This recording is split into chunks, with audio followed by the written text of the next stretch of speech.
Astronauts to the moon. Ignition sequence start.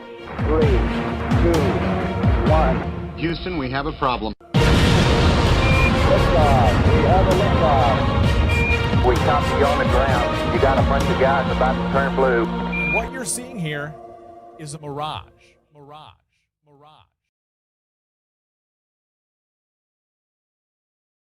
What's going on, everyone? It's Jaron from Jeranism back with you for another live video today. It's Thursday. It means it's time for another, interview style, presentation style. So we're here, we're with you. And today it's going to be talking about the electric universe with Iru Landucci. Iru is joining me. Iru, are you there? Welcome to the show, Iru. Okay, maybe we don't have Iru. Iru, are you joining me? Okay, well, I'm going to give a Electric Universe presentation by myself. No, that's not happening. We should also have Bob Xanadude60 with us. Bob, are you there?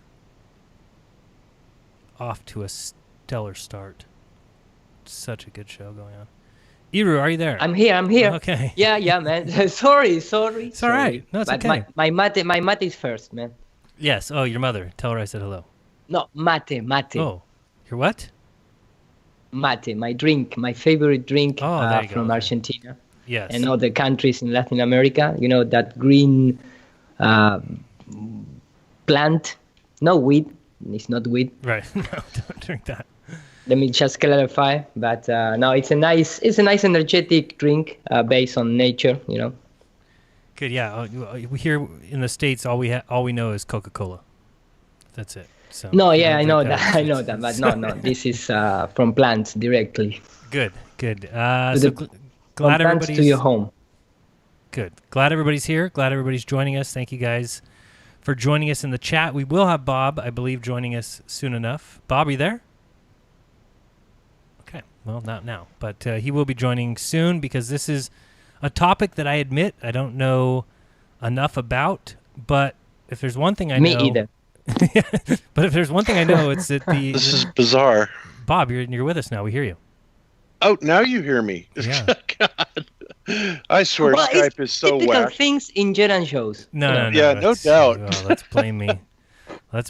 Just for everyone to know, I've sat here and done nothing. And yeah, these guys have shown up on the show. It's not my fault. No, I mean, I was just talking about the electric universe. Obviously, to me at least, the nature of reality seems to be better explained when you look at the electromagnetic nature of everything. And so I think a lot of people have a question, obviously, how the world works. Of course, we don't see much in the standard model. It seems like they're out in left field with dark matter, of course, dark energy, never seen a black hole, all these things that are just nothing more than theories. Of course, dark energy, dark matter, making up 90% of the universe, yet it's never been seen. And so if that doesn't tell you there's something majorly wrong. Also, you look at the fact that no matter what happens with the electric universe, it's something that is scoffed at by the mainstream community, which always tells me something is up. And we just know that electricity and magnetism are everywhere. So it makes much more sense to me that they are the driving forces of everything that goes on every day. So Bob, why don't you tell me why electric universe is so important to you?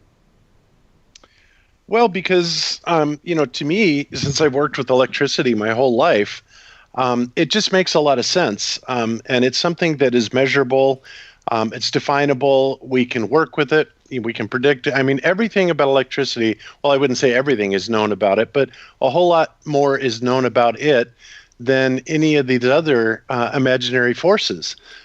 Just like gravity being one of the biggest things. Of course, gravity is supposed to be some sort of its own autonomous force, and it's just not. It's something that's already known.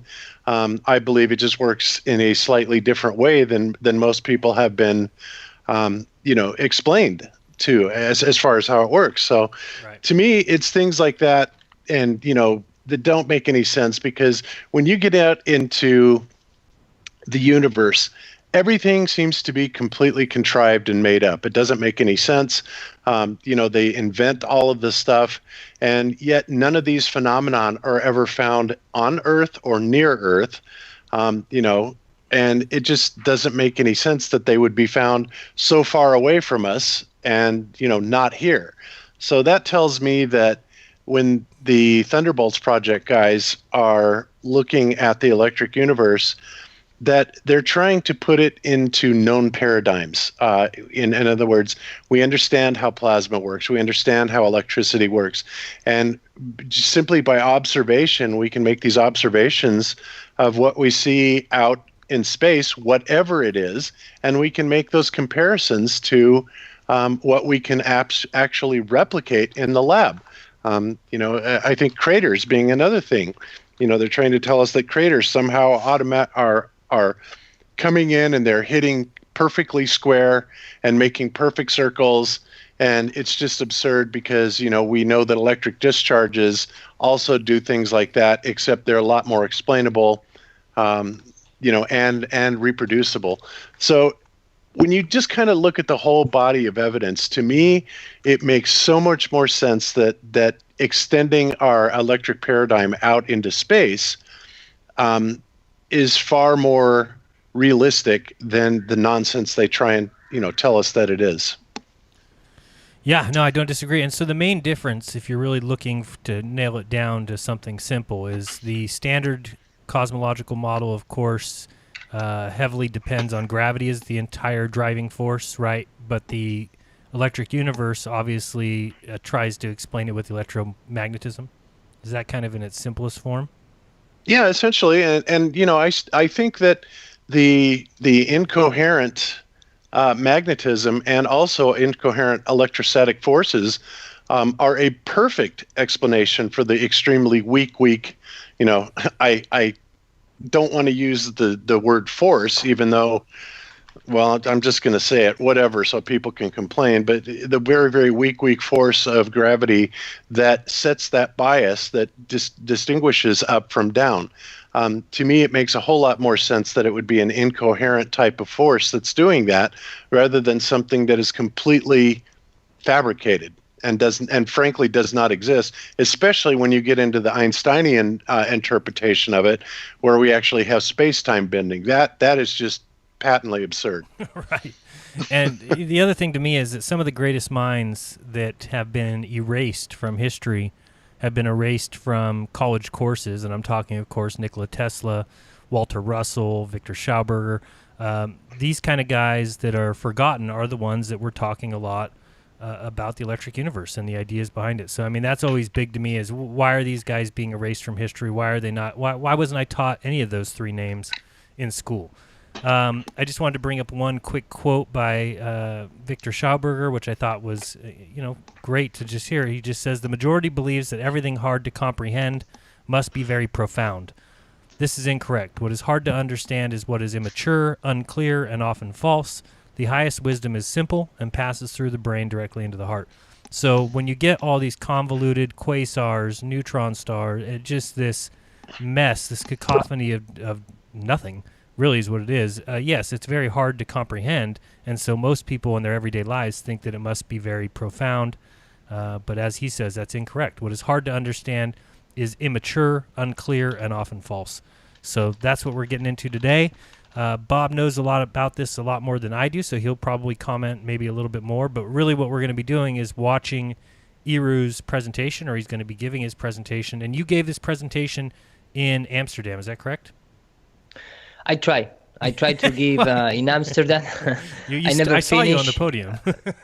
Yeah, no, I remember that we have, bad time. I don't know how to put in words, but the organization was changed because, we have not much public there. Right. So we condense all together the speakers, so the speeches. So everything got a lot I have shorter. only 1 hour. We had to be out by a certain time because otherwise we were going to get in trouble, and there's a whole bunch of stuff that went down. Yeah, thank you for explaining. Yes.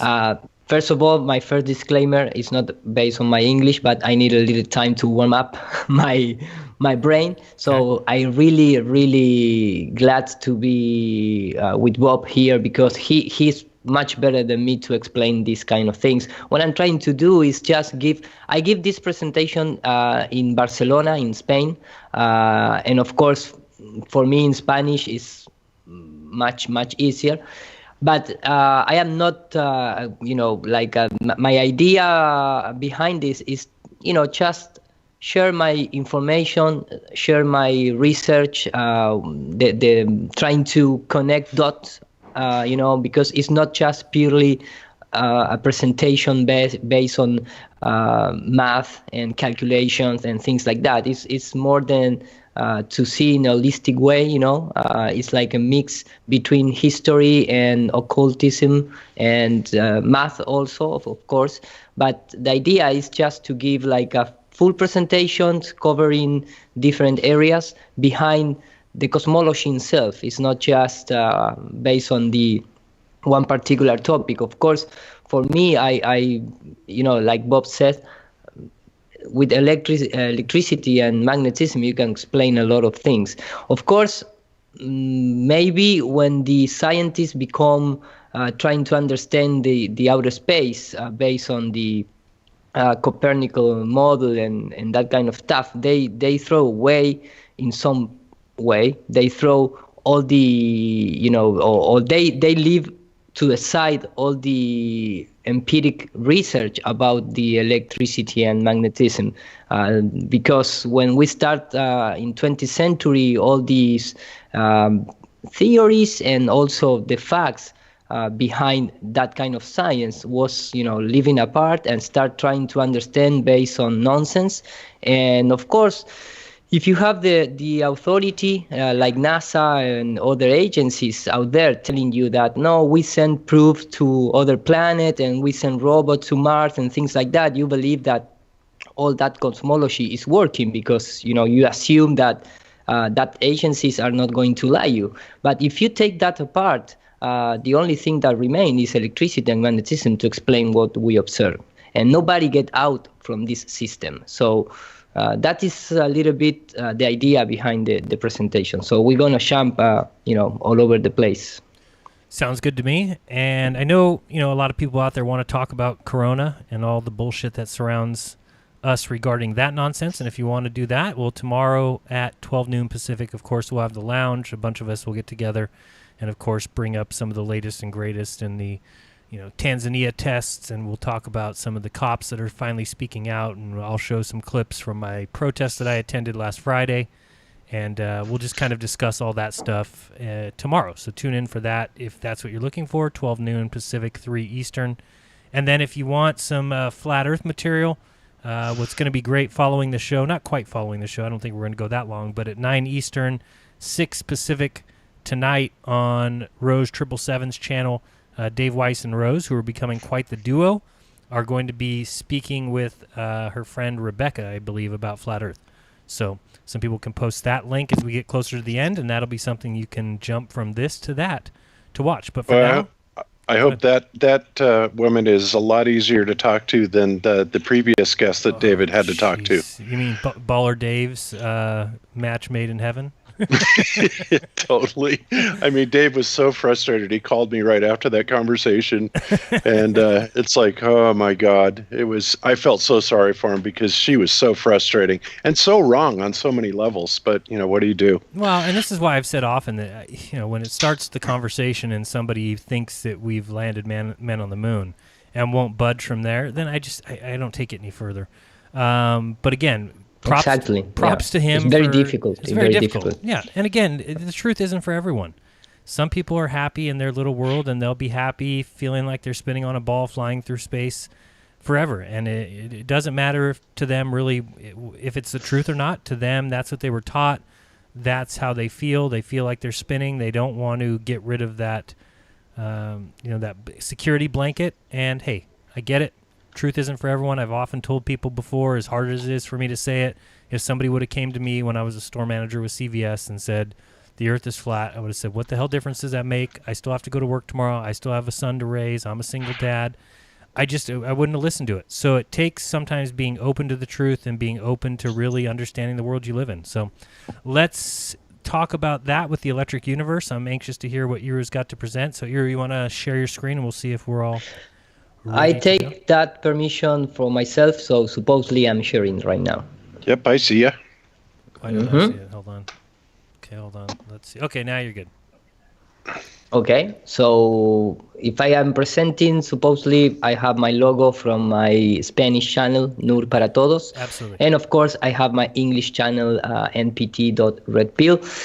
So I just opened the original presentation that I give in Barcelona. And I'm going to start from here. So the first thing is, of course, present myself, but I assume that a lot of people that already know me.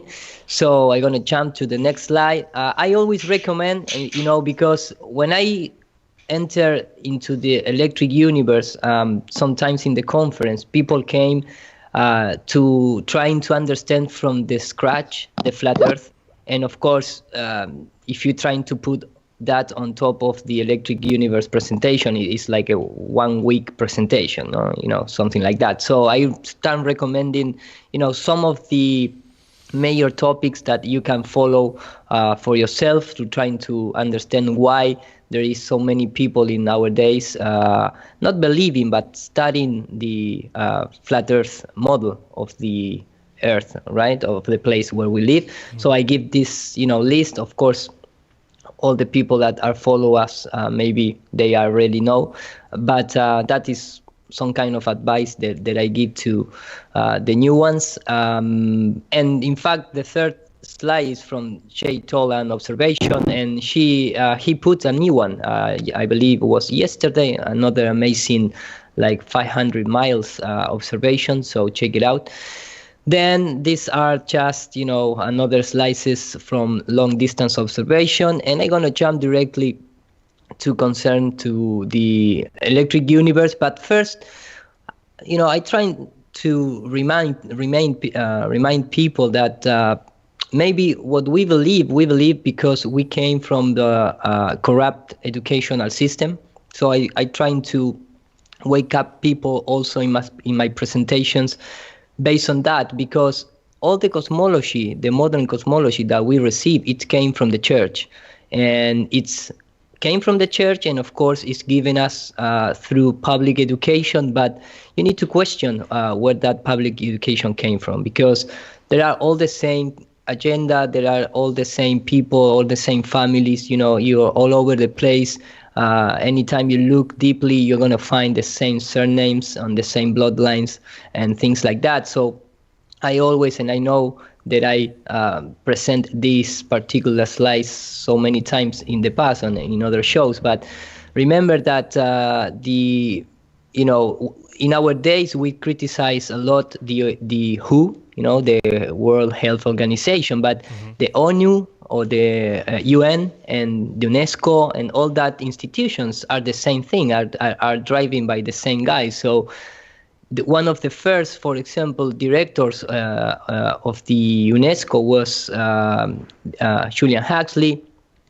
He was the brother of Aldous Leonard Huxley. So all these guys was eugenics. How you pronounce that? Yeah, eugenistic. Mm-hmm. Eugenics. We're And into eugenics. eugenics. Eugenicist. Exactly, works hand to hand with Charles Darwin. Not with him, but support his, of course, studies. And worldview, yeah. they are all connected with occultism, all this kind of thing. Because what something that I'm going to present is that this the mainstream cosmology is driven by the Kabbalah and the Jesuit orders. So you have the occultist part in that in this particular topic. Everything that we see and we study from the universe, it's all based or in the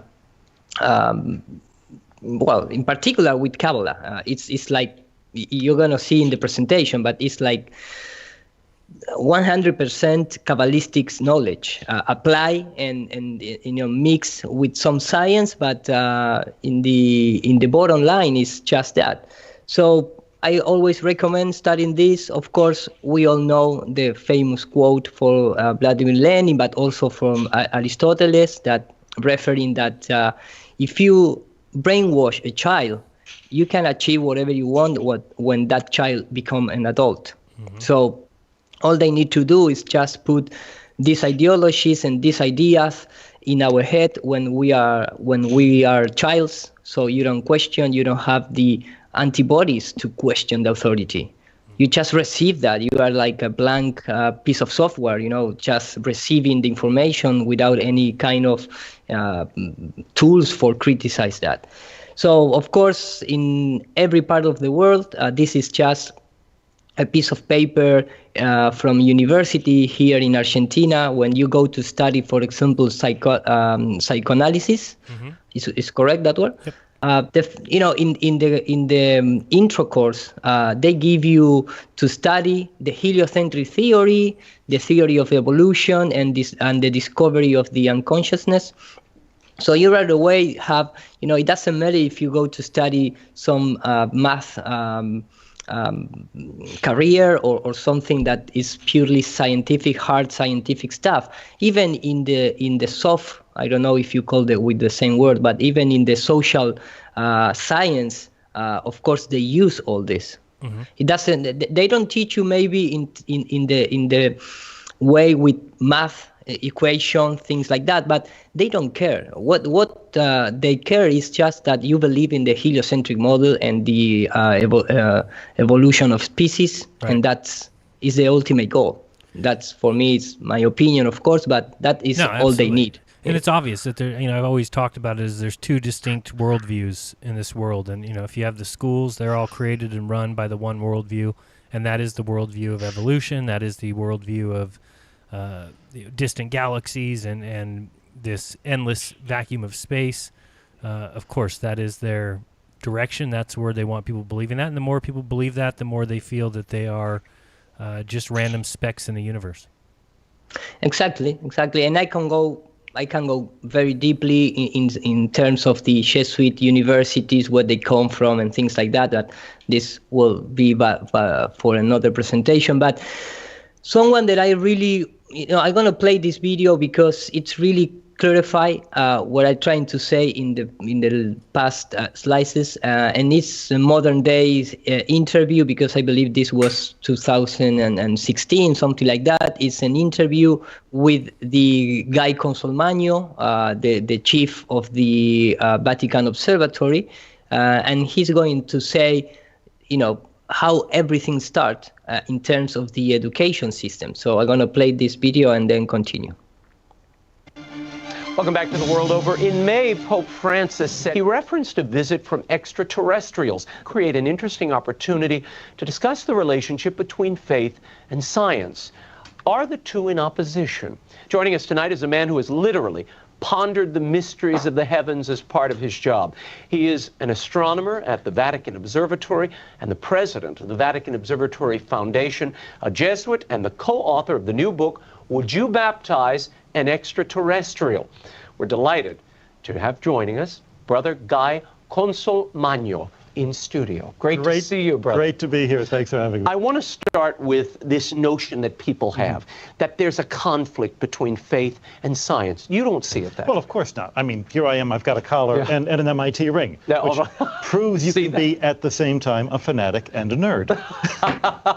and I am. I'm something of a nerd about my religion, but I'm a fanatic about my science. And that is an important thing, at least for me, to have in mind, because he said, I am a nerd, I am a really guy who study my religion, but I am a fanatic of my science. And, if you take literally the word fanatic, sometimes the fanatism, make you do things that maybe is not the correct things. Maybe to push that idea or to push that kind of science, if you become a fanatic, you're going to do whatever it needs, right? That is my opinion in this kind of statement. Do you think that it is really his enthusiasm that would guide him into making mistakes like this, or do you think it is an absolute planned type of thing? Yeah, no, this guy, I have like literally I have like let me just count it, 22 speeches I have downloaded, because this guy is a really smart guy. He's a Jesuit. First of all, he's a Jesuit. And he is the main chief of the Vatican Observatory and the Vatican itself to give lectures based on science and based on cosmology. This guy is, for me, it's what a Jesuit represents. I believe that every word that came out from his mouth is completely planned.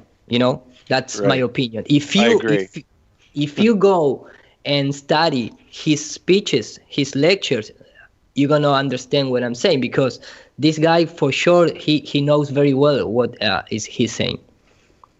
Yeah, I would tend to totally agree with that, because he is one of the major wheels behind this agenda, right? Completely, man. That they're going for. He wrote a book that, for the importance to baptize an alien what the, you know what I mean? I mean, what important is to baptize or not an extraterrestrial being? Yeah, that's insane. It's insane. It's They do all of this kind of thing for the Blue Beam Project. So he doesn't see aliens as demons then? I wonder how he sees them. Well, at least this guy in particular, no. He see aliens like a Hollywood movie kind of aliens. He didn't. I never hear him talk about aliens being demonic possession or intradimensional beings like other priests that I research. Like, for example, this guy, not Consul Magno, is called Corrado Balducci. That is a priest that also belonged to the Jesuit order, but that guy talks about being, intradimensional beings. That guy dies a few years ago, but that was another type of ideas behind that. But this guy is also talk in more Hollywood style every time that he pronounced the word alien. Yeah. In fact, the cover of the book, if I don't mistake, is this. There you have it. I mean, the cover of the book is the typical alien hand. It's not based on some other interdimensional being. The whole Prometheus meme. Yeah. So I'm going to continue. Science. Okay. And what people have to remember is that science came from the church. What people have to remember is that science came from the church. What people have to remember is that science came from the church.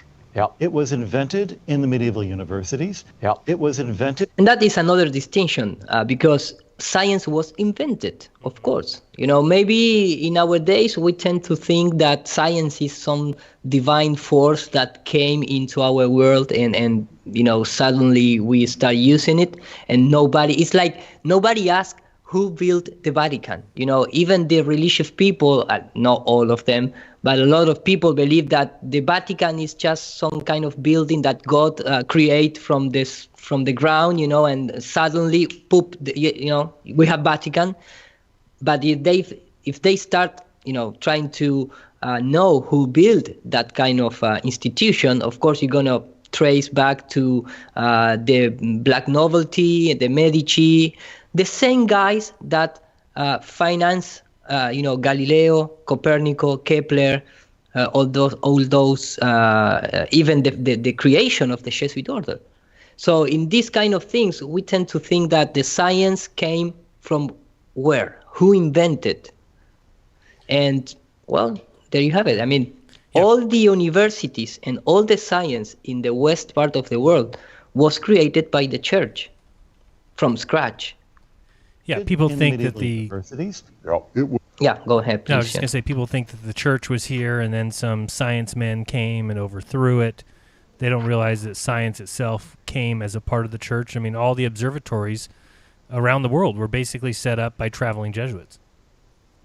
Yeah, exactly.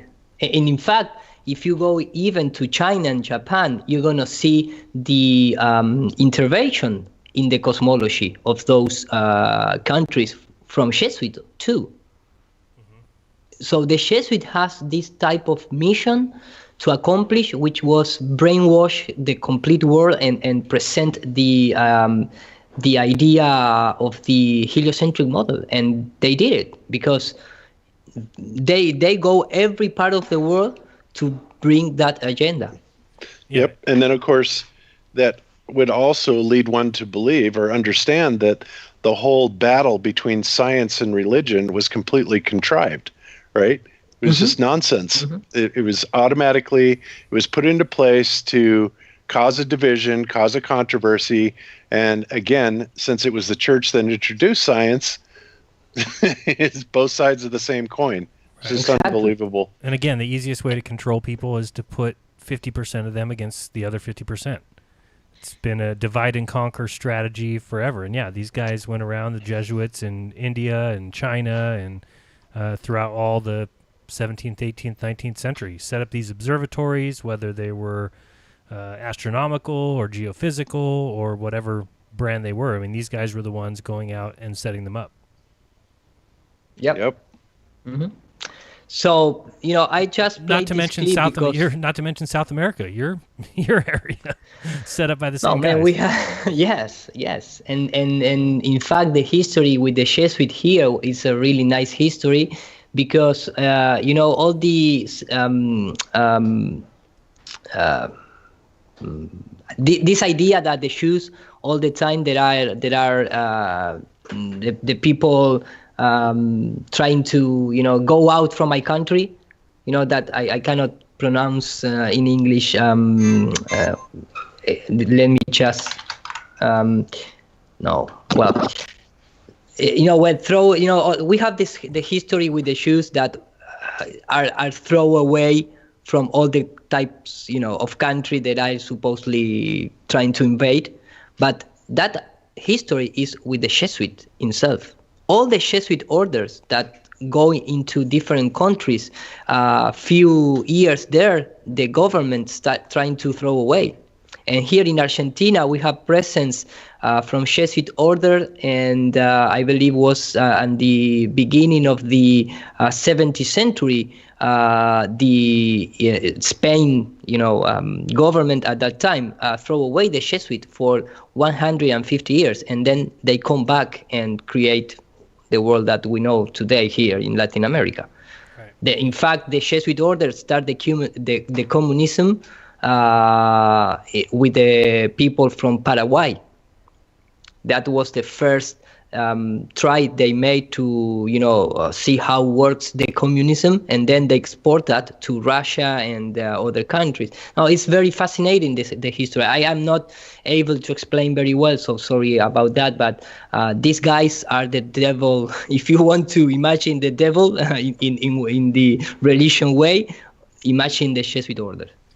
Yeah, no, I mean, the whole idea of awarding degrees, creating universities, creating professors and people with doctorates, the idea of higher education, all that came from a spread of Jesuitism, if you will. Yeah, that is a nice word, man, because even the Protocol of Zion, the book, is written by Jesuit. So it's something that take more time to maybe do a presentation. I know that I just throw in words, but make your own research and you're gonna find the same result. So I just played this clip for I like to use in this case this kind of authority and not just be my words that said that our modern science and our model school ships came from this type of order. And in fact, and unfortunately, I didn't have the time to subtitle in English, but here in Argentina, a few times, not so much ago, but this guy, he's a Jesuit, of course. He gave a lecture because this guy is from Argentina, and he was like give a prize. The Pope give like a master for representing the church and blah blah blah blah. But this guy is behind the educational system of the Jesuit in all around the world, and he came here and give a lecture based on Galileo Galilei. And something that maybe a lot of people, they don't know, is that the first academy in the Western world is the Pontifices, I don't know how to pronounce that, Academy of Science. In the bottom line is the Academy of Science from the Vatican. That was the first university in the Western world, and still today is controlling all the science that we learn. In fact, this academy is the most important academy in terms of receiving Nobel Prizes. This academy has like 40 Nobel Prizes, and in this lecture, this guy is telling you everything. It's founded in 1603, and the first director of this, like I mentioned, the UNESCO director, the first director was Galileo Galilei, selected directly from the Pope. Because we know that Galileo Galilei was never into a trial for his findings. Right. That's findings, crazy. Right. Hey, can you guys hear me now? Yep. Perfect. Oh, okay, because I was trying to say something a minute ago and Skype cut me out again. But I just wanted to ask you again, Eero, because you said something a minute ago. I just went, what? And that was, so you're saying that the protocols of the learned elders of Zion were a Jesuit creation? Well, I'm going to tell you that I don't know if you read the Secret Monita from the Jesuit.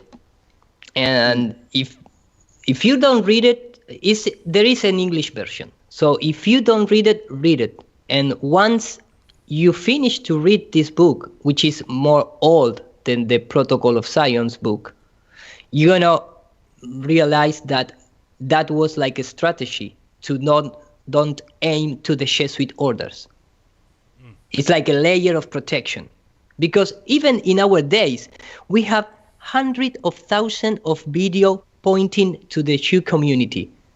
And how many videos you hear it about Jesuits?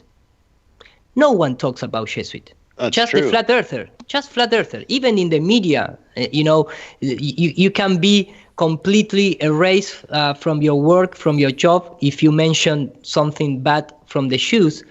But nobody say even things about the Jesuit order. Right. The Jesuit order became like a super nice people that help the world to be better. They did it, I mean, they create that layer of marketing to protect themselves. And if you read this book, you're going to clarify a few things in terms of that. Absolutely. That's incredible. Okay. I was just taken aback by that statement. Okay, no. Well, I discuss a lot that statement with the historian guy from Spanish, that he has a YouTube channel also. And he's not a flat earther, but he criticized a lot the Copernican model. But he made more videos in terms of the black novelty and all the bloodlines that share information along the years to bring this new world order. And he also talks about the Secret Monita and the Zion protocols, and he came with the same conclusion, presenting information, of course. But if you're trying to transfer in our daily basis information, it's a little suspicious that nobody talks about the Jesuit order. Nobody attacked them, which is something to, maybe when you become a flat earther, you immediately realize who is behind the agenda. It's not only them, but they are one of the most at the top level. Yeah, amazing.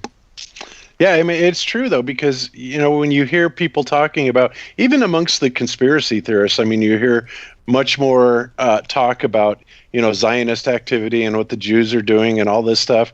And it is amazing, especially when you look at like who owns the owners of almost everything seem to have a Jewish background, right? And that seems to be very prevalent very much everywhere, and that is kind of more at the forefront of conspiracy talk. But you're right. I mean, people don't bring that around to the Jesuit connection. It seems to just kind of stop at the Zionist connections. So it's amazing how well they conceal that, and yet it's right out in the open, as everything. No, completely. And in fact, if you go, who is behind because the Pope is from Argentina, so I follow a lot the news about the Pope. And the first guy, not the first guy in terms of the first one, but I mean, who is behind all this Agenda 2030 from the UN is the Pope. The Pope is who is talking about, I cannot put in English word, but if you start looking who is promoting the New World Order based on that agenda, it's the Pope. And then all the politicians repeat the same thing, but the Pope has, they have the Black Pope, the Gray Pope, and the Black Pope. And the church is still running this world, at least the west part of the world. Nobody attacked them, nobody criticized them, even, from Donald Trump to Obama to Hillary Clinton. I presented that in the Jeranism Lounge, when Hillary Clinton said that some people believe that we have a secret tunnel connecting Washington to the Pope. And of course, there is that.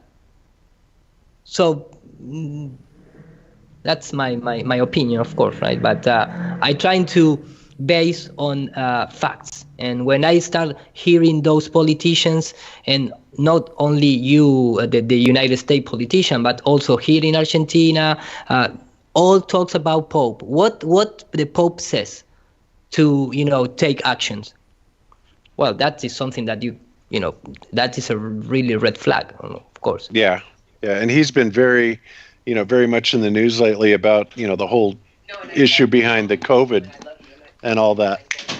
Yeah, and like I mentioned before, in this presentation, the guy here is the guy with the Santo Padre, the Saint Pope, and the guy is talk about this university and blah blah blah, and he said that, for example, the climate change issue that was first presented in the Vatican Academy, and then we deliver the information to the universities and the science. But first is driving in the Vatican City, in the Vatican University. And then he said the same thing about the cosmology. He said, all the advances in cosmology belong to us. We study first, and then we give to the rest of the world. And of course, if you go to the all observatories around the world, you're going to have a Jesuit signature. In the most important ones, you have a Jesuit signature. So getting back to the PowerPoint project, what I'm trying to pointing out is that why we doubt about the cosmology, the modern cosmology. Well, in my particular case, because it came from the church, and I always have my doubt about the church. So why I don't have the privilege or the right to question the modern cosmology? Because after all, the heliocentric model for everyone is just put in your head through numbers, and those numbers that are understandable for the 99% of the people, now they transfer this number into computer graphics. So that is why so easy to teach us and brainwash, because before the average people, it doesn't even care about the cosmology. Only the scholars ones was behind, trying to understand what we are here, why we are here, what we do here. But if you want to receive that, you must have a lot of knowledge to understand, trying to convince you with numbers. Because after all, this is just numbers. how your brain transferred this into this image. It's really difficult to convince that. But now in our days, of course, in the past, they have artists and that kind of thing. But in our days, it's the most easily thing to do. Especially when transfer you have number into images. Especially when you have it taught in schools and you can show it in cartoons and you've got everything else. Iru, I don't think I've ever read Monita, but I wanted to ask you real quick. Is that a book written by Jesuits, or that's more a book saying to never trust the Jesuits? No, it's a book written by Jesuits. And it was like, the history behind is really nice because it was a book that supposedly they might be keep in secret, but one Jesuit translated and died, and someone else find that book, and that was how we get a copy of that book in our days. And it's kind of like the Protocols. It talks about their goal to it's more worse than that. They're, so you can imagine. They're cunning, how they pretend to be humble servants, and while actually they're just trying to run political power, trying to gain wealth. Yeah, okay. Well, they in that book they talk about how infiltrate in the universities, how to select smart people and bring to their side, and make a jump in our days. Who are the president? Where study the presidents? In Jesuit schools, right? Mm-hmm. So even I don't know if you know that and sorry because we are jumping all over the place. Supposedly this would be Electric Universe, but you know how these presentations are, right? So let me just tell you this very, very quickly, because from the same university where Donald Trump studied, he have a very nice friends in that same university. One of them was Elon Musk and Warren Buffett. So those three study in the same university, and of course is based on Jesuit school. Even the kids of Donald Trump study right now in Jesuit school. So everything keeps, in that control, hands. Yeah. Hey, I have a question for you.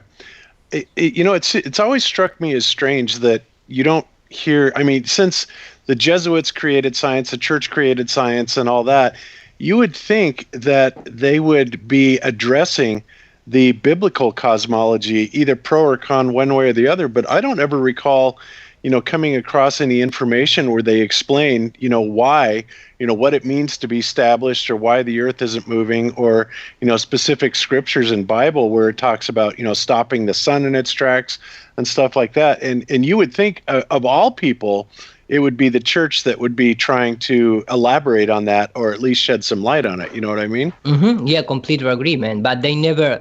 I am not a very religious person in terms to go into the church with the necessary age to understand what the priest is saying, because all my my short experience in church was when I was really young, so to 8, 9 years old, so I didn't understand nothing about what they are talking about.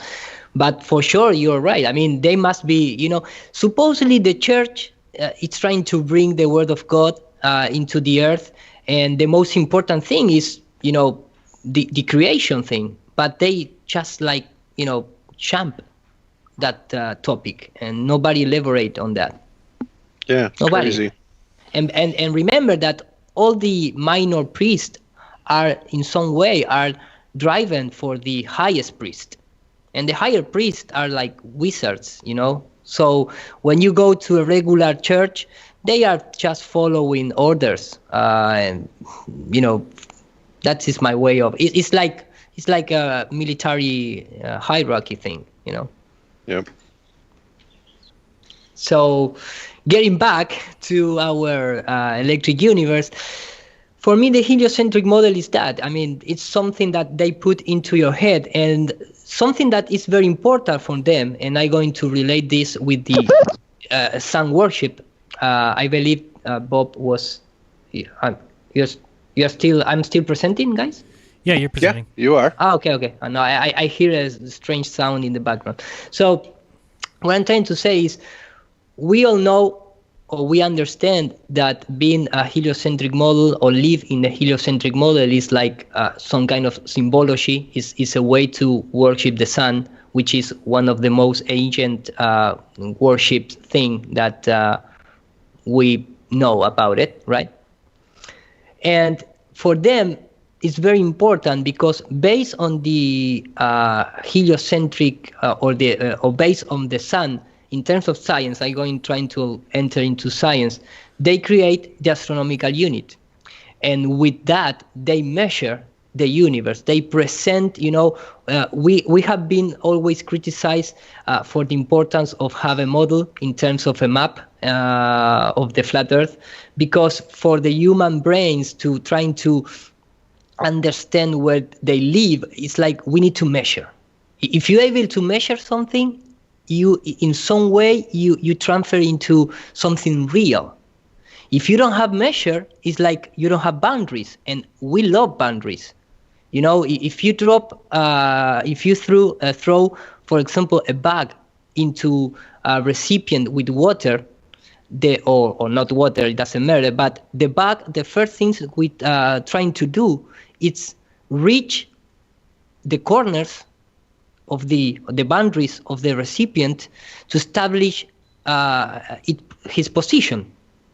And in some way, and I saw this in the psychology documentary, but in some way, if you just bring a dog and you put in a new house, what is going to do the dog? It's going to, trying to touch the walls and establish the measurements for living there.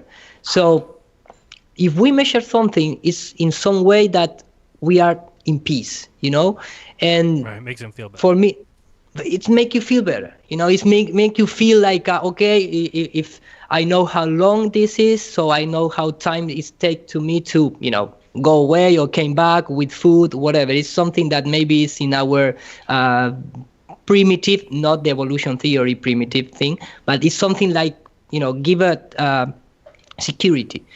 So who measure and how measure the importance of the measure? Who present the model of the heliocentric model? Who was the architects? Right. Of course, it's the Jesuit order, and I'm going to present this from the Grace Tyson itself. From the American Museum of Natural History in New York City, and beaming out across all of space and time, this is Star Talk, where science and pop culture collide. I really love the idea that science and pop culture. So exciting. So exciting, man. And sorry for this, because I didn't find the complete chapter in English, so it's going to be a little part in English and the second part in Spanish, but with subtitles, okay? Tonight's topic, science and religion. And so we combed the landscape, and we found a Jesuit priest. And that is always what happened. Every time you look around, you find a Jesuit. This is the academic order of the Catholic Church, and we have with us Father Martin. Welcome to Star Talk. Thank you very much. All right. Solo quiero mandar un saludo a los jesuitas, que la Compañía de Jesús es un brazo científico importante de la Iglesia Católica y que de hecho su progreso tremendo, el de los jesuitas, contribuyeron a nuestro entendimiento a la medida del universo. And that is the key thing, because the Jesuit order bring the understanding and the measurement of the universe. Contribuyeron a nuestro entendimiento a la medida del universo. Contribuyeron a nuestro entendimiento a la medida del universo. Following Copernicus' publications, it is probable the Jesuit order has produced more astronomers than any other demographic in Europe. That, ostensibly, a religious order should produce so many scientists should cause surprise. However, as these scientists have focused nearly exclusively in but one area, this gives us reason to question. So that is all about. It gives us reason to question, because all the measurements that we have today, it came from that astronomical unit. And that astronomical unit was created by the Jesuit order. So that is why you have all the, fancy telescopes driving in some way with the Vatican Observatory, or at least they are involved in the most important observatories around the world. And they always have this type of missionaries, because they are, even in this list here, let me just get back a little bit here. For example, we talk about the China intervention of the Jesuit, and here you have the word, astronomer and missionary to China, because they enter into your community like, I bring the word of God, I want peace all over the place, let me just make my mission. And, 2 days later, you have even your woman pregnant by a Jesuit. So that is what they do. That is what they do, without question, and of course, just for the record, something that, because you hear that so many times, every time you go into debate with someone, they bring the topic of, but the church accused Galileo and blah, blah, blah, blah, blah. So let me just, for the record, leave clear that wasn't the case. The one thing that I do want to say about Galileo, 3 points. Galileo was a devout Catholic. Even after his trial, Galileo was actually never convicted of being a heretic. The conviction that when they said, we found you guilty of heresy, you can read the transcript of the trial. It's not what you think it is. It's Galileo saying, what did I do wrong? I'll change it, please. And they say, no, sorry, we can't let you do that. Very odd. At the end, they said, so we found you guilty of heresy. It looks like they had written the verdict before the trial even began. And Galileo said, well, actually, you never did find me guilty of any heresy. So he was found guilty of vehement suspicion of heresy. And the famous scene where he has to abjure his teachings, what he actually says is, and in rites and signs, is, I reject anything and everything in my writings which is contrary to the teachings of the church, without ever specifying any of those things. I mean, he could have been a Jesuit, right?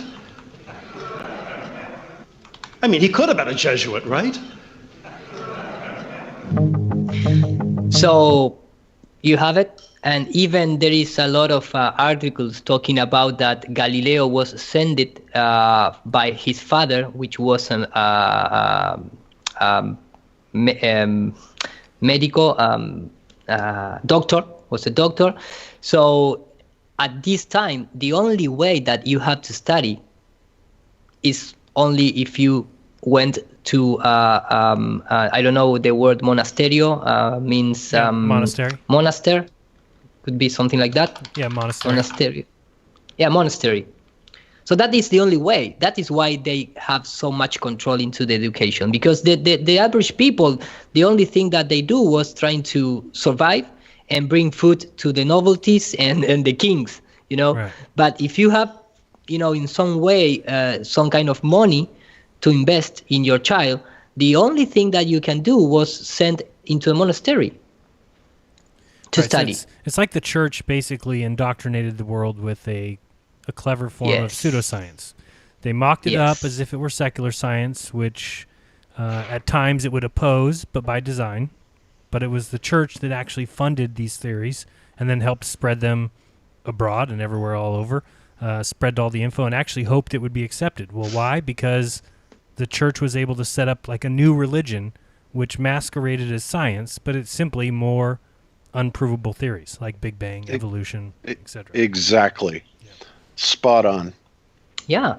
And in fact, in this article, they talk about his father trying to get out from the church, but he didn't do it. So Galileo became one with the Jesuit, with the order. He said with the order. But the monastery was a Jesuit monastery. So I leave you there for everyone to, came from with his with own conclusions. But I have an article, and unfortunately, again, one more time, it's in Spanish, I believe. But this article or is in English? No, it's in Spanish. But this article, it said, genius scientist and his Jesuit collaborators. So here you have the representation, not just the representation. Here you have all the names. Let me just, for example, Newton was assisted by a Jesuit, Robert Hooke. Then the Royal Society has all these blah, blah, blah Jesuit. The English Robert Boyle also assists to Jesuit works. And all the supposedly, all the, not all, but a lot of these so-called genius in our history, they have a Jesuit behind it. And, it's something that at least we must the right to question it, because it's again the church behind it. So the idea is that to conclude this super tiny part of the presentation is that we don't have the correct knowledge to understand where we live. Maybe we have part of that.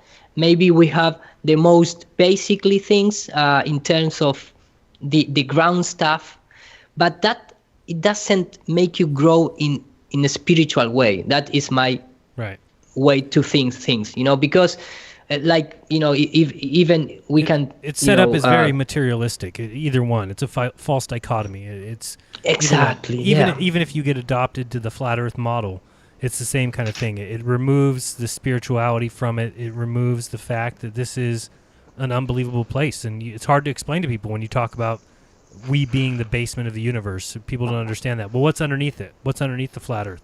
That's a very materialistic way of looking at things, and that's what they want. That's how they've trained you, so that you think everything is so material that if you talk about an Earth that we all live on, the natural question to somebody to ask is, well, what's underneath it? Whereas that's not even a needed question when you're talking about something as unbelievable as where we live. It's and I bet you, Hiru, if we really went into it, and I haven't done this, but I bet you there's tons of Jesuit connections with Big Pharma and any kind of non-holistic medicine. It would have been the same thing. That when they brought out all these kind of unprovable theories, I'm sure they're the ones that taught the germ theory and the ones that tried to move anything along that would build up these pharmaceutical companies. Just something I was thinking of. Yeah. And I have information of that, so we can bring that in the Jeranism lunch, man. Okay. But yeah, completely. But the bottom line is that we don't have that knowledge. We don't have the interest in terms of the spiritual thing, because either way, I mean, if you go into the spiritual thing, you're going to become a new age, or maybe the old religion thing, the old church, tactics. So if you are, a person that questions things, you're going to run away, but nobody gives you an alternative. And you need to find that alternative for yourself, and you're going to, get into the deep inside the rabbit hole. And that is very hard to get out from that. But at the end, you're going to die. I mean, and that I take that, and I don't want to be so negative with that word, but for me it's that because I have experience in terms of the out-of-body experience, so I want to know how to develop in that plane of existence. I don't know how even call it, but that is why in terms of all this situation about the what is first, energy or matter, or how it's related, and not just in terms of quantum theory or just particle theory. I want to know that in terms of highest state of that mix between energy and matter. And for me, that is all this ancient knowledge based on how you train yourself to understand that spiritual part of the existence. And the heliocentric models is the perfect tool to erase from the scratch that. So what I'm trying to say here is that when you're trying to understand the universe also, we used to look up into the stars and things in divinity and special energy. And now when we look up into sky, we have been brainwashed to things in terms of distances. Who the fuck care about distances? You know, what I'm trying to say? I mean, absolutely. We need to look into the sky to trying to understand what we are doing here and how to transcend. That is my point of view. But the average people look into the sky and think, oh, how many light years is that star? Right. And they go back to the bed and wake up in the next morning to go into work with the mask because now the COVID is going to kill you. It's insane.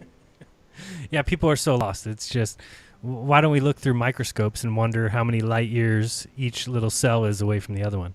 It's kind of the same idea. How many light years is that cell away from that cell? It's like that. Yes. It's the same thing. So, the quote from Nikola Tesla and other guys, that trying to say that if you want to understand, the secret of the universe, things in terms of energy, frequency, and vibration, it's a combination between what you can find in the materialistic world, trying to use that for electricity or magnetism, but also in terms of driving energy into your body, and that you have been experienced with the rice experiment, with when you trying to put your energy into words and trying to spread that energy into food, and that connects again with the ancient things that when they say, I don't know how it's in English, but here in Spanish, when you trying to given is the word to when you before eating, for example. Before eating. Oh, saying grace. Yes, saying grace. Mm-hmm. That is a magical. That is for real, man. I mean, that is something that you are trying to bring good energy into the water, quote unquote, right, that is in the food before you eating. Bob, don't because you think you're going to transform yourself from inside. When Tesla says that and he talks about think in terms of energy, frequency, and vibration, isn't that a good description of electricity? Absolutely. Electricity and cymatics, because that's, exactly. Again, that's exactly where all form, in my opinion, that's where all form springs forth from, is the vibration and the rate of vibration and the amplitude of vibration of the etheric medium. And I think that's exactly what Tesla was talking about when he said that. And thus, that also goes back to the Bible, Genesis 1, when God speaks things into creation. Very much so. And that is what we do. Emoto research, the Japanese scientists that bring in modern times the importance to have a positive thought, because that is going to go into your blood stream via the electricity that your brain create and your heart also create. And that how you can, when you make a drawing, it's not just simple drawing. You are taking something that is ethereal, that has no place, that has no coordinates in the real world, because it's in your head. But it even inside of your head is something that is in some place that nobody can access, because you don't have coordinates to go into that particular thought. But you are bringing to the paper. You are trying to materialize that idea or that feeling. And that is why everything is connected with the, like you mentioned before, the cymatics, because everything is that kind of energy. It's energy and then it's matter. Mm-hmm. And that is no question about it.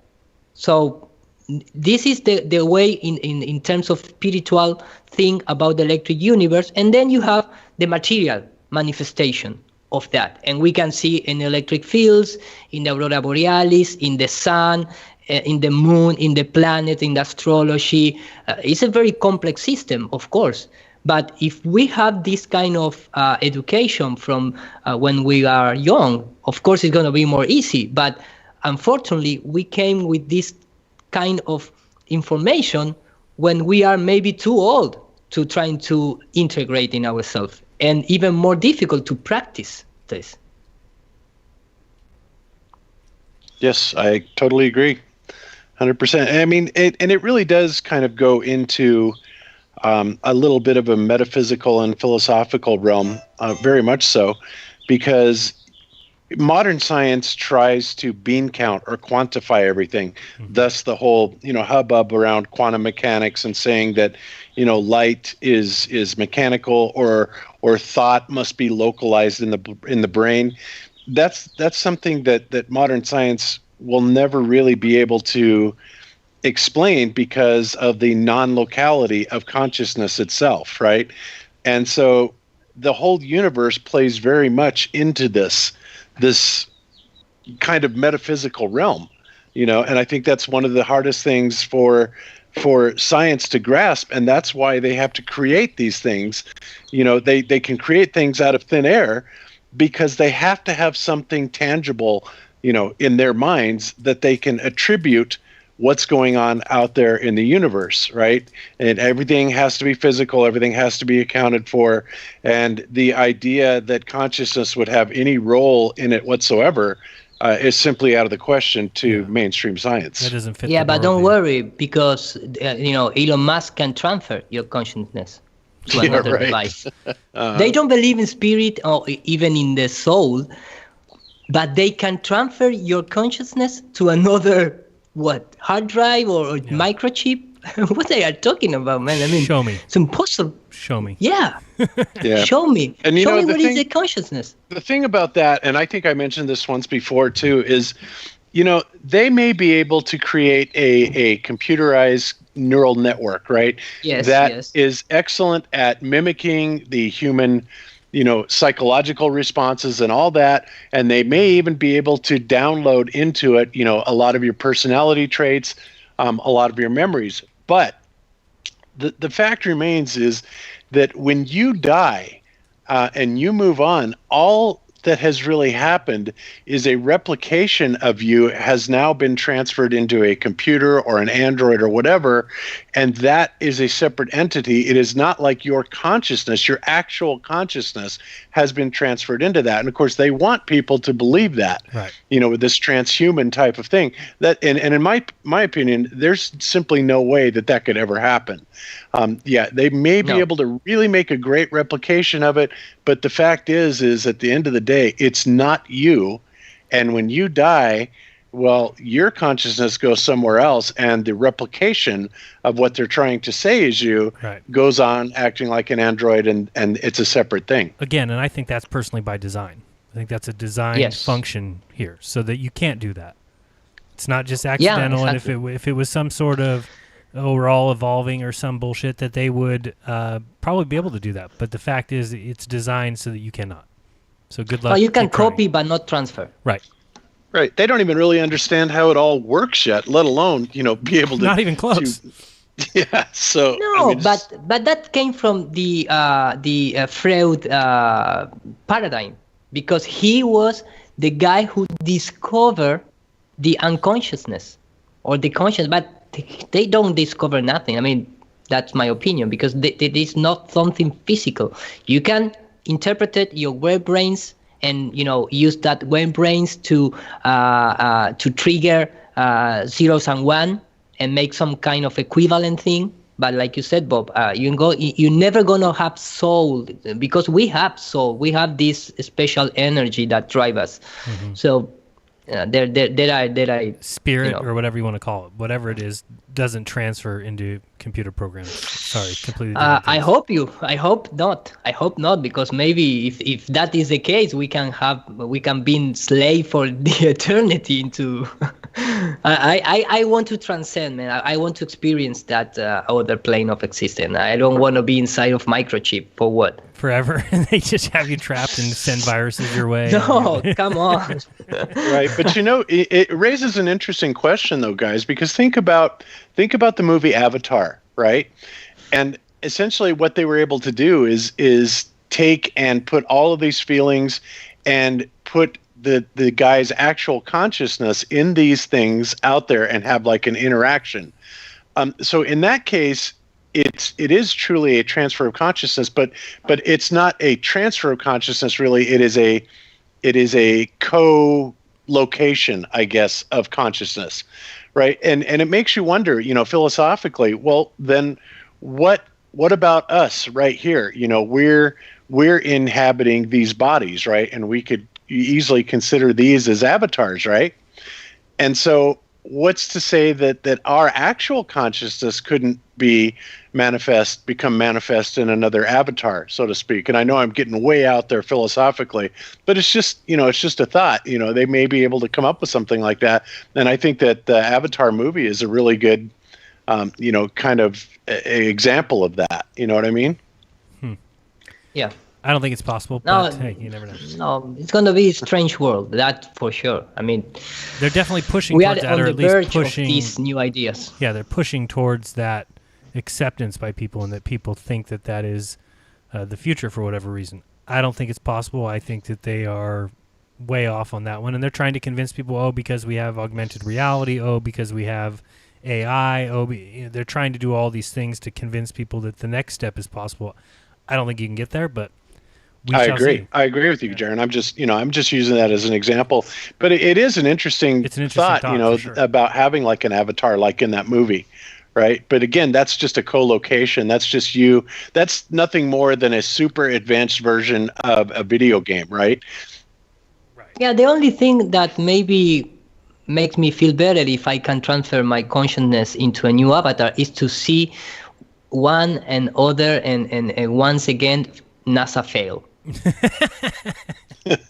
That we are in 2125. We're gonna come to the moon into the next 8 years. Just for seeing that. Right. I want to see that too. When we're in the year 2400, and they're like, "Yeah, we went to the moon. It was only exactly. It was 400 years ago, but we're at 450." But exactly, there's a lot of bureaucracy going on right now, and it's very hard to get the funding. We don't have the money. Yeah, no, it's amazing. Well, now getting back, and I really love this kind of conversation. So sorry for everyone that expect that I jump into the electrical universe directly, but how things go. And also, Austin is here, just so you guys know. So Austin, if you have anything to say, just chime in. All right. Yeah, please. Of course. Man. Actually, I will say, I was thinking, Bob, I was wondering what your take on this is. One of my favorite Tesla quotes is, when the ether's thrown into prodigious worlds, or infinitesimal prodigious worlds of velocity, it manifests as matter. So the question would be, like, what throws it into the motion, right? And that's why I think that a computer could never attain something like that, because our consciousness has a capability of frequency emission that it simply doesn't have, right? Yeah, I agree with that. But then, if it's all frequency based, then there is really no reason. I mean, so far we can artificially reproduce just about any frequency. So it seems like there has to be something even more than just that. There's like something that gives it an ineffable quality, right? Yeah, so unless it's it was designed more than that. And I just keep thinking, unless it was designed, which obviously I think this is all designed, and it would be designed as a limit to humanity to make sure that couldn't happen.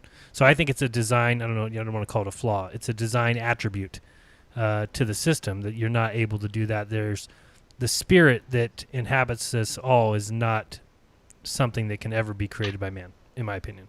But hey, I agree. We'll have to wait and see what these geniuses come up with next. Yeah, we are waiting for they give us the speed of information, Yeah, I think a good way to look at it is that mankind can never do anything more than have something equal the sum of its parts. Whereas when it comes to humanity itself and the human condition, we can always exceed the sum of our parts, right? That's something that we can routinely do, in my opinion. So, well, we are only trying to enter into the electrical universe in the materialistic way. That is why I have this. Why I have these two slices. One is because we're going to, attack this electrical universe idea from the standpoint of the consciousness or spiritual ground, and also into the materialistic manifestation of that thing. So, the gravity thing, because like you mentioned at the beginning of the show, the heliocentric model is based on this mysterious, undetectable force called gravity. in terms of the actual fact to, without any kind of doubt, objects fall into the ground because this force and not other. So I'm going to start with this because it's all, the only card that the heliocentric model has is this one. If not, the heliocentric model, of course, is not going to be in the same way like they tell us. So there are clips that, remember, this is an old presentation in some of the slices, so sorry for being repetitive, but I'm going just play for the record, so I'm going to play the video. What is gravity? You have no idea. Okay, next question. Wow. No, here's the difference. We can describe gravity. We can say what it does to other things. We can measure it, predict with it. But when you start asking, like, what it is, I don't know. I hate to say this, but there's no such thing as the force of gravity. What? I wish I didn't know that. Sorry, say that again, Marcus. There's no such thing as the force of gravity. Well, explain that. Newton said that if an object falls, it's because there's a mysterious force called gravity pulling it down. But Isaac Newton himself was not satisfied by that. Objects move because they're pushed, not pulled. So what is pushing this? Newton didn't know. So Newton simply threw his hands up and said, I don't know. So I'm going to invent something called gravitational pull. And said, I don't know. So I'm going to invent something called gravitational pull. And that is the most realistic thing that I have ever heard about gravity, because they invented something. Because you cannot separate if it's something pulling or pushing. Why it is always they say it's attracting and there is not some kind of pushing force from the top to the bottom. That's good. But also, in all fairness, Zero, I think it is fair to say that they may have invented the term and they may have invented this magical thing that causes it, but it is describing a very real phenomenon. Completely agree. It's Completely there. Agree. So, yes.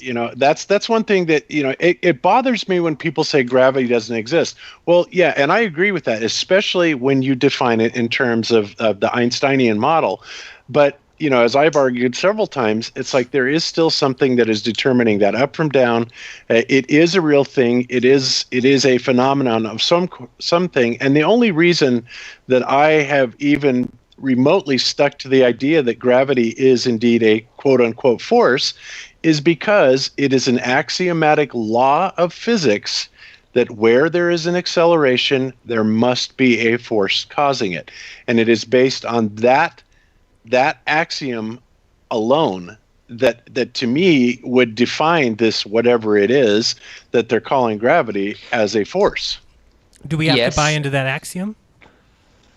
Well, and let's just say I've never seen it disproved, Jaron. So that's, I think for most things it's pretty spot on. Yeah, but I believe, I just want to add into the mix this idea because unfortunately I didn't have that presentation transfer or translated into English, and it's more historical type of presentation, because remember that the ancient culture, and I do not mean something came from the jungle, I mean, and I respect that because they have the same cosmology that we have today, but what I'm trying to say is they separate the physics from the universe, from the sky. They separate it from the ground physics, because when you talk about pushing or pulling, we don't see that into the sky. Into the sky, we see like a very precise clock that always do the same motions, always have the same amount of speed and velocity without any kind of friction. We never see the attraction of or repulsion in the universe. We never saw that. We see in our world, and that is why also we have the Einsteinian models and the Copernican model and Newtonian model, So when you're trying to discuss this topic with some kind of physicist or someone else, they tell you, no, we use the Newtonian model when we reference things here on Earth, and we use the Einsteinian model when we trying to explain things into the universe. But nobody saw that, supposedly attraction of masses. Right. Well, a good way to look at it, Iru, and this is where we get back into what Ken Wheeler says. And Ken Wheeler says that basically it's all about pressure mediation, right? So if you think about these attractive and repulsive type of terms, that we may be, that we're attributing to gravity, think of it as like the atmosphere. And when you have a lack of pressure in one particular area of the atmosphere, the higher pressure will rush into that lower pressure. In other words, there's a constant ongoing pressure mediation and equalization going on, right? Totally. And I think that's what we're trying to explain with gravity and magnetism, et cetera, is that it is a pressure mediation and not an attractive or repulsive force, pulling or pushing. Right, but wouldn't you agree, like in the scenario where something falls, like volume over mass relative to the medium it's encompassed in is going to result in is seeking equilibrium, right? Pressure mediation, and I do agree it's incoherent dielectric acceleration personally, but it's like negligible. It's like it's very weak, very weak. Right. I agree. So, but so directionality is pretty independent of it. Sorry, Austin. No, sorry. No. I was just saying, for me personally, I don't necessarily buy into the axiom per se, right? Because the directionality isn't pendant on that, on the incoherent dielectric acceleration, right? It's because helium goes up.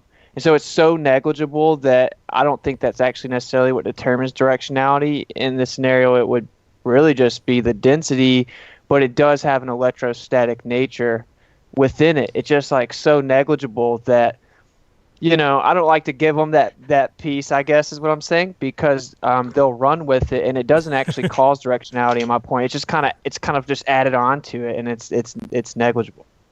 Yeah, but that word that for me is hard to pronounce, negligible. How you say? Negligible. Yeah, negligible. Mm-hmm. Maybe it's the right amount that nature needs to give that property or that vector. Right. However minuscule that might be. Sure. Yeah.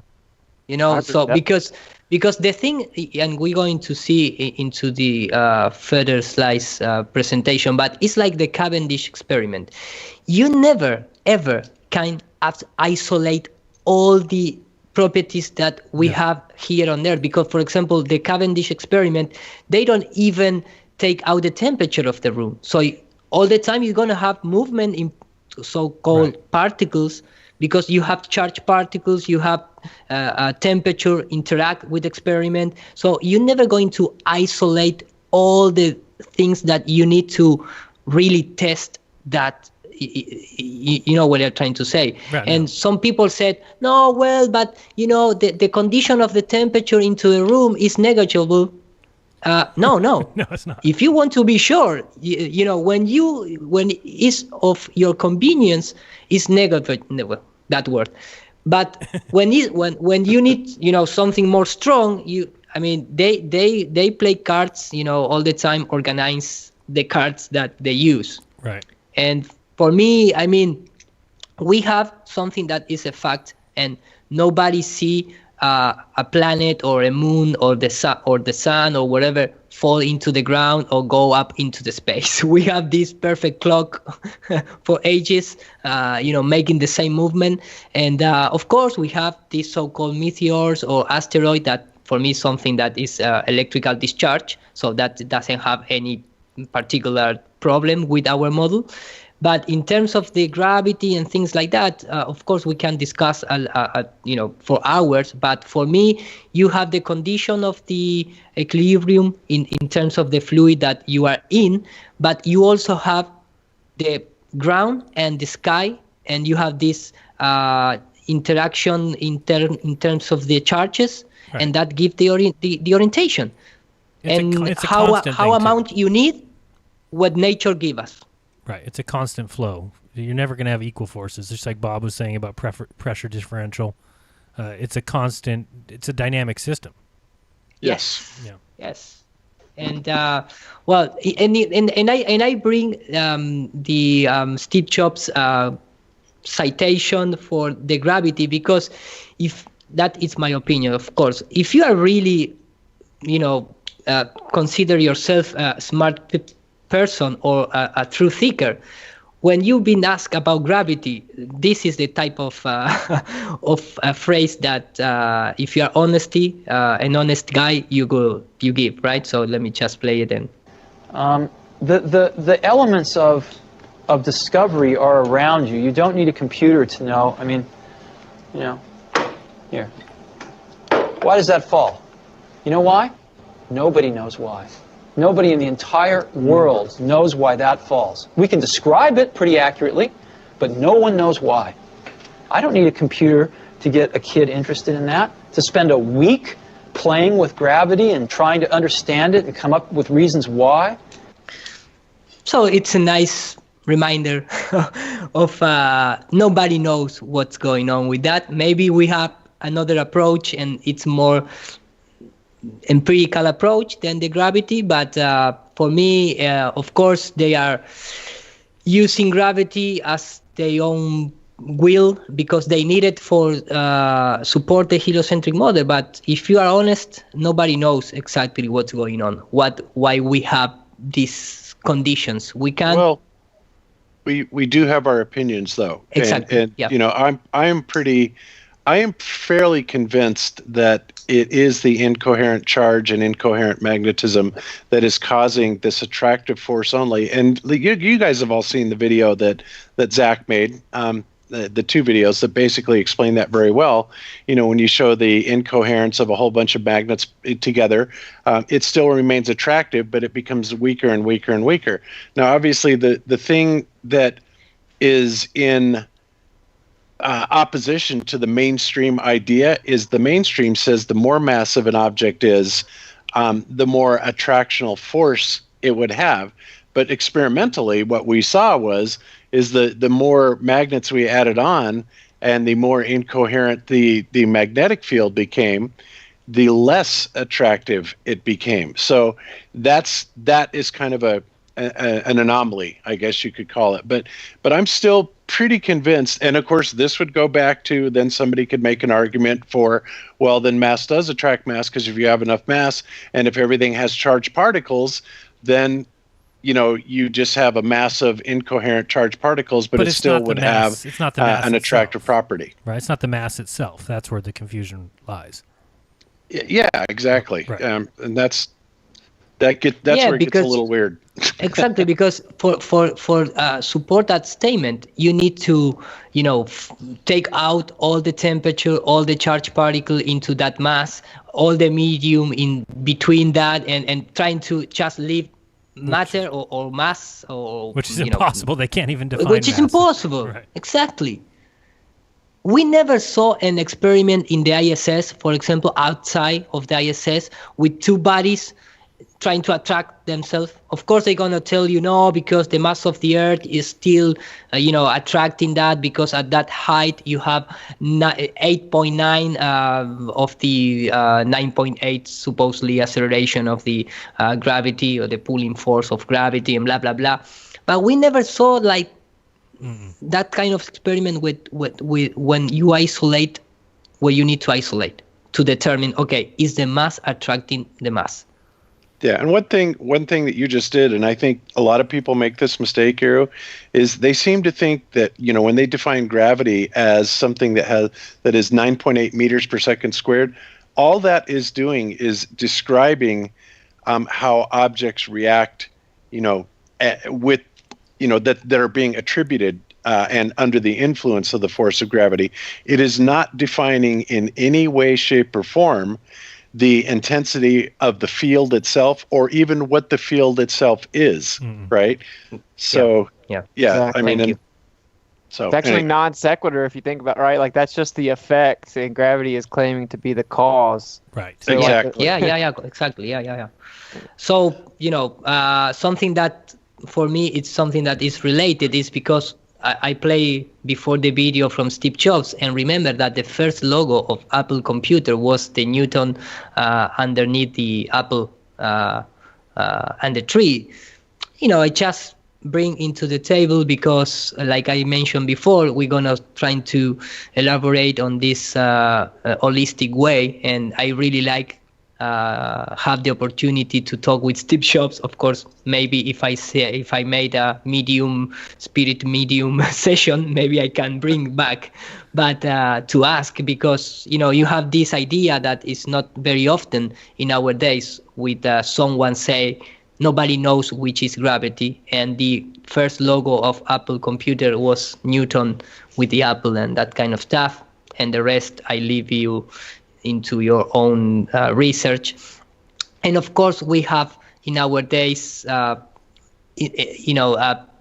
so much of symbology in terms of the computers and the software and all that kind of stuff. So I just go forward because I want to bring back here. And this is for me is where everything starts, and how they start trying to leave the electromagnetism to for the earth things, and use that as analogy to convince the people that, like Albert Einstein in his own words write in his book The Universe and the Dr. Einstein, a magnetic field and electrical field are physical realities. A gravitational field is as much of a physical reality as an electromagnetic field. So they trying to convince you, like, we have these physical realities and we can measure, we can test it, we can,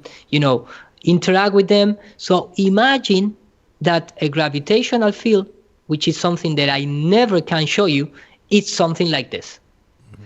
And that is where everything starts, because, like I mentioned at the beginning, all these studies from Maxwell, Faraday, Gauss, I don't know how to pronounce Coulomb's law, all that kind of thing is merely the same thing as what they're trying to say about gravity. Right, that's where it all starts to fall apart, really. Exactly. Yeah. So for me, when you're trying to have a depiction of what's going on, and this is the part where I am not claim that I have the truth, nothing like that. I just, like I mentioned before, I just bring information, videos, mix of things to trying to understand and imagine what is going on up there, because the ultimate question is what is going up there.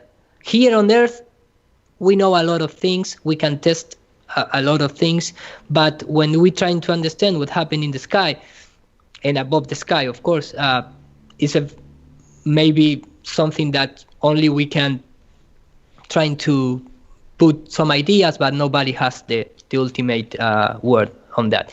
So we know that if you lower the temperature of things in terms of the magnetic fields, we have properties that start losing the friction. We can have this type of movement.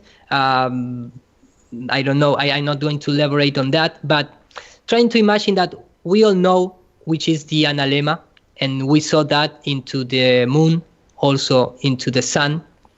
And we saw that figure that is like an 8 figure in our sky. We have the eclipses. So this type of movement that we see in these tracks from the magnetism, first of all, and we're going to see in the more along the presentation, but I showed that in Globebusters a few times ago. Remember the superfluid and the helium and all these kind of things. You need to lower the temperature to have these special properties. And at least from the measurement from that rocket, the Up Outer Space rocket, we really have low temperatures up into the sky, at least until 120 kilometers. Nobody knows what happened more into the black of space, but we can assume that if we start having really lower temperature, maybe to an absolute zero, if that is something that you can achieve in nature, we can have this property of non-friction or frictionless movement based on electricity and magnetism. And we can have some type of eclipses or some kind of things that could occult itself if you have this like dual track position, because the moon and the sun has this relationship between each other, and maybe you can have this behavior. I don't know if I explain well. If you want to clarify something or. No, you're good. Go ahead. Okay. No, you're good. We'll jump in and elaborate. Don't worry. Okay. I'm just waiting for the opportunity. Okay. So something that for me at least is a mysterious thing, and I'm trying to explain myself. A lot of these things is made for me, but with the goal of trying to explain myself, because when we see the analemma, we see this figure 8 into the sky from the moon, for the moon and for the sun, and maybe we think that this is something that it is in terms of the figure, but here we can see this is an open shape. Not open in terms that are not.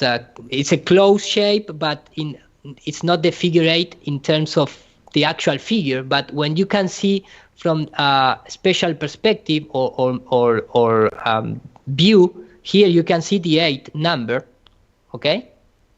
But if you see it from the top or how it is, it's an open shape. It's like a letter O with this up and down possibilities. So when we see the analemma into the sky, we see that figure, and for me it's like this object here.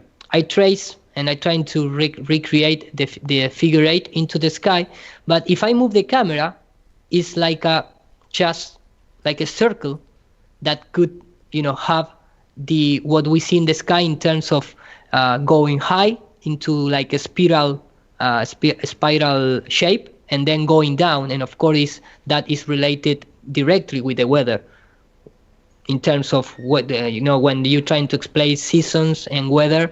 It's because it's the same thing as in the heliocentric model. It's just is a relationship between the distance of the source and the earth, in this case the sun and the earth. So if you have the source more away from where you are, you're going to have cold climate, and if you are more close, you're going to have more warm type of climate, right? So this is just for illustrate for me what's going on in terms of the sun, the moon, and that kind of movement. And of course we have in some basic thing with electricity, we have the opportunity to present an orbital thing. We need a medium, of course, but this is something that in the heliocentric type of experiment nobody ever showed us. Nobody showed us just for having mass, an object attract to another one, or have this orbital thing. So if you start to combine this type of idea, maybe that is why Albert Einstein tried to compare a magnetic field and electrical field, which are physical realities, with a gravitational field. Right. So I hope you understand what I'm trying to say. This is more illustrative, maybe, the spiral thing. I know, and I assume that a lot of people that are following this topic already know what I'm talking about, and that is why in the heliocentric model they came with the second law of Kepler, which we have acceleration and deceleration. Nobody ever measured that. Someone said no, because it's so small and it's so gradual that when you want, it's so small and so gradual that you can detect gravitational waves came from 30,000 million years away, and you have that machine to detect that sense. You have the right equipment, so sensitive to detect that, but you cannot detect the speed, the change in speed of the elliptical orbit. Right. Yeah. Right. Right. Well, here's one the biggest problem that I see in all of these models is, first of all, we're dealing with three distinctly separate ideas. Okay, one would be the standard heliocentric model with the gravitational forces, controlling everything and whipping things around and all that, which I think is patently absurd. Because, as we've covered on Globebusters a million times, it's like when they're talking about how LIGO works, you get this gravitational wave, made of gravitons or whatever, that comes at us from 425 million light years away a long time ago in a galaxy far, far away.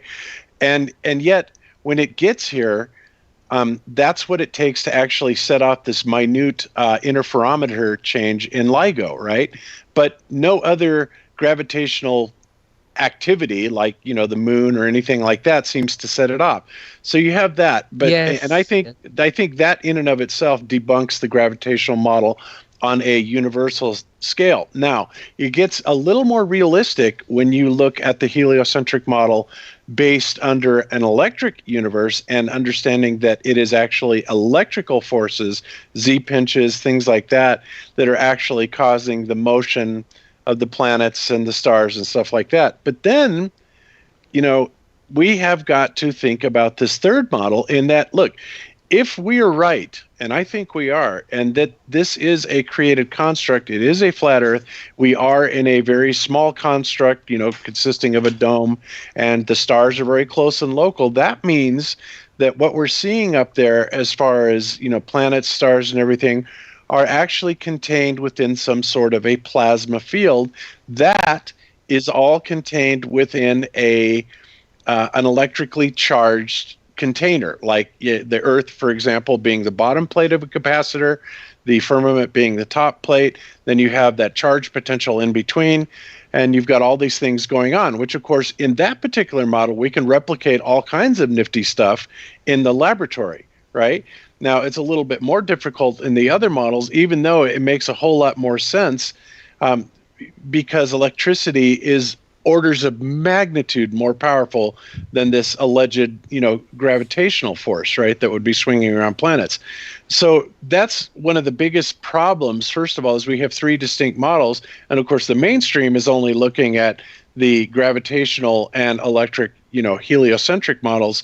And it's only us, really, that are even considering this small plasma, very small environment in between two capacitor plates and looking at it that way. So that's one of the biggest areas of confusion, I think, for a lot of people.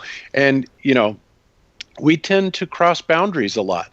And that's a mistake. We can't do that. We have to keep the models well isolated from each other because otherwise it just turns into a big confusing mess. Okay, all right. Thanks for that explanation. It's really good. But what I'm trying to say is that in terms of, for example, the seasons and things like that, for me, it's more it's more coherent. Or I don't know how to pronounce in the flatter model. If you're gonna base in the distance of the heat source, right? And I'm trying to elaborate in terms of what we see in the sky, in terms of this shape and the that kind of stuff. I am not really a specialist like you are, Bob, in some of these topics. So thank you for that explanation. I really agree. So in terms of gravity, my opinion, I'm gonna be brief, but it's like there is like a reverse engineering on some fact that we can measure and predict, which is the acceleration of this condition, of this property, or whatever you want to call it. And they start, along the centuries, they trying to reverse that fact, and they supposedly they have, first of all, they have Eratosthenes, so they measured supposedly the radio of the Earth. Then they know how to use the volume of a sphere, and with that, they became with the density and the the mass of the Earth and blah blah blah, and they extrapolate and we have the constant chi, and they create they put this final piece in the heliocentric model. And of course, if you assume that, well, the ray of the Earth is something that we already know that it's impossible to detect or even get into, some kind of close to that thing. Of course, it's impossible to measure or calculate even the very center of the Earth. Even we have so many variety of materials. We have human beings walking around, mud, dirt, snow, trees, leaves, oil. You can. It's impossible to detect the density and the trying to measure the weight of the Earth, things like that. That supposedly, unless it's contrived, of course. Yeah, heavily extrapolated. Yeah. Right. Exactly. Yes, heavy extra. They are all assumptions, and in fact, they assume that every supposed sphere that they see into the space, all they have the barycentric. That is the right word, barycentric, in the geometrical center, because when they trying to use the equation of gravity, they assume that it's center to center of those objects. And they make all these spacecraft that perfectly arrive to other planets without even know, the density or it's insane. Is my opinion. I am not very well to explain this in English, but I believe you understand what I'm trying to say, because all the equations, it's always use the barycentric at the geometric center of that spherical object that supposedly is up in the sky. So even if you go into the occultist part, you already know that Bouguer and Cavendish all belong to the Royal Society, all belongs to the Freemasonry. It was super disproven, the Cavendish experiment and the Bouguer experiment, both to trying to detect that mass, attract mass. And again, the initial condition of the experiments are very important, and that, it's why so many of their own colleagues are trying to say, no, this is not the correct experiment conditions to assume that. And even in our days, the little experiments, when they're trying to recreate Cavendish, nobody frees the room. Nobody discharge everything. Nobody is capable to isolate the magnetic field of the Earth and other properties. So that is very brief, things that maybe that is why I believe that, like a friend of mine once told me, that the real equation of gravity is more like this than the original one, because they need like 500 years to come across with the final result. They know what happened when you drop an object to the ground, but they need all these, character of science, of history, and to say, well, this is what is going on, this is the force of gravity, this is the time, space bending, and blah, blah, blah, blah, blah. So continue with that. Also, that is very important in this kind of experiment is the distance to the sun, and like you maybe know, that was changed so many times along history, but supposedly when they used those measurements was correct, and everything was fine. Just assuming this or assuming that, and in fact, all the theory behind the nuclear powered sun, it came from Lord Kelvin. So it's something that at least have in mind, because we are also denouncing all these institutions to push the heliocentric agenda, and also they're trying to disprove the electrical sun based on the Kelvin sun model, right? So Kelvin is where Kelvin came from, as in the temperature scale? Oh, I didn't know that. Ah, cool. Yes. Learn something new every day. Yeah. So like we're gonna see in the next slide, something that is very important to connect with the astronomical unit is that the last scientist, quote unquote, that bring and the final distance was the Jesuit Maximilian Hell. That was the guy who said, okay, the distance between the Earth and the Sun is 93 million of miles. So again, I mean, some people, when you're trying to discuss these type of things, a lot of people came to say, well, you know, something that is really nice about science is that we don't care who was it that proposed some theory. If it's work, it's fine. Well, I can take that in terms of something that we can test.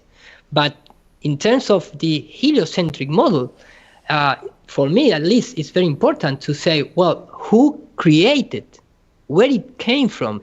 There is an agenda, you know, you cannot leave that to the side, because the science has a seek for truth.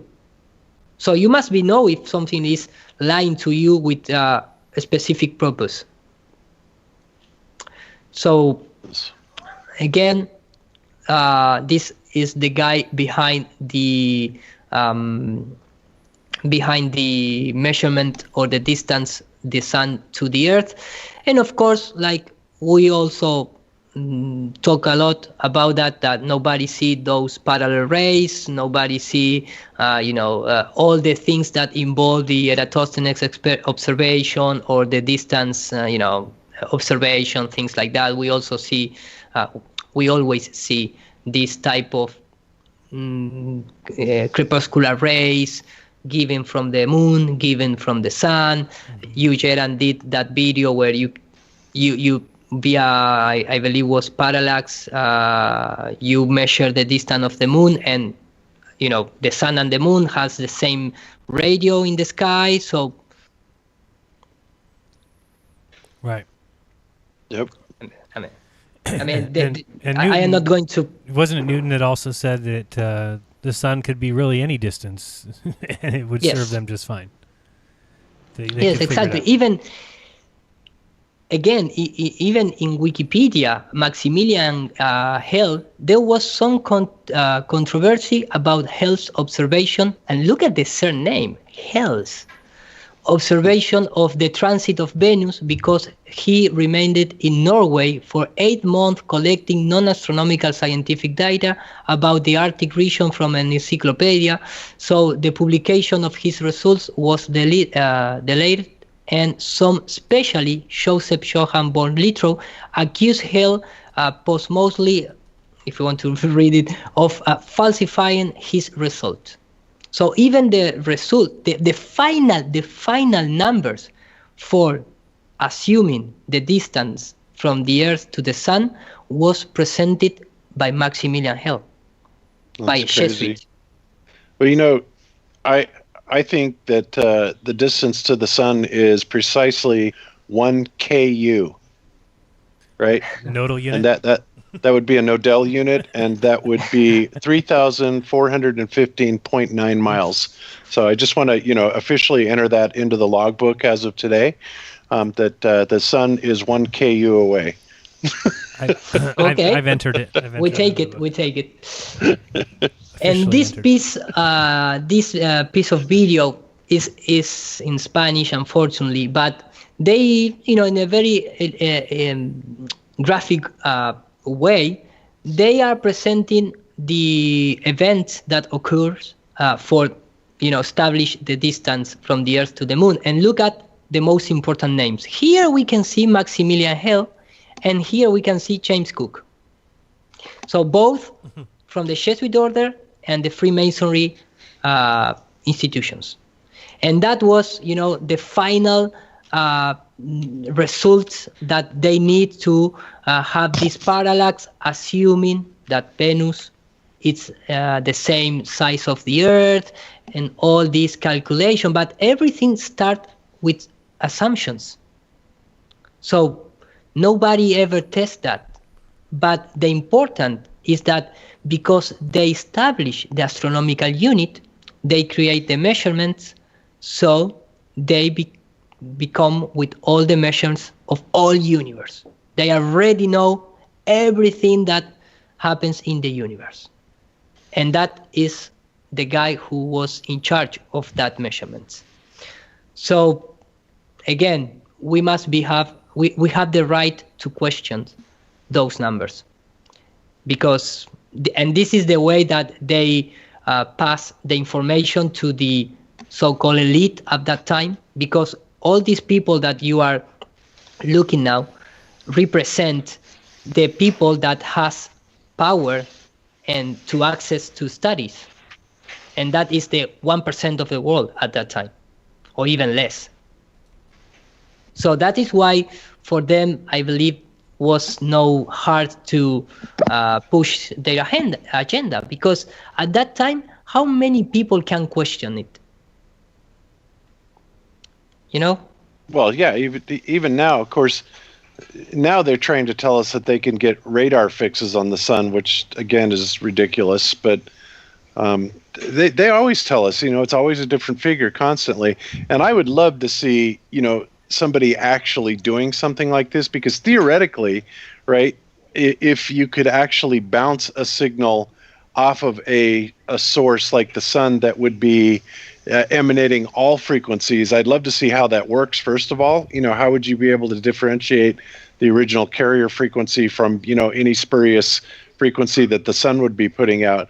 But, that's all nonsense, and we're never going to get a straight answer on that. Of course, we already know that, right?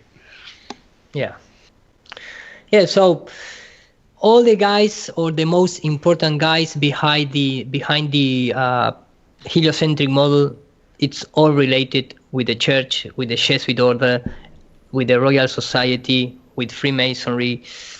So at least for me, as a researcher, it's important to understand. And now, in our days, we have the same type of agenda, but based on the quantum theory. The quantum theory belonged to the Kabbalistics, and the heliocentric model belonged to the Jesuit order. And those things mixed together, it's the Big Bang theory, because they treat the balls in the sky as they treat the balls in the tiny ones in the quantum fields and things like that.